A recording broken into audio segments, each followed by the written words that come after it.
toto je svetielko.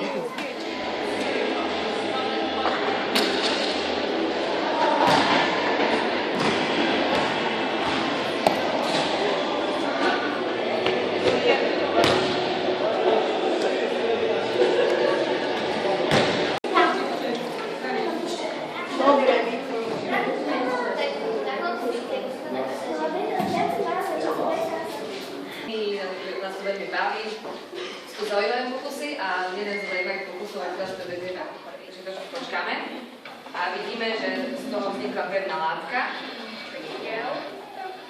že z dvoch tekutín pevná látka, ktorú môžeme potom zapáliť. Práve to môžeme potom hovoriť. Chváľ skúšať. Rozkladá a je zbiebe a produkty pripomínajú aktívny používanie. A ide o exercia. Vlastnou. Áno, druhom daj.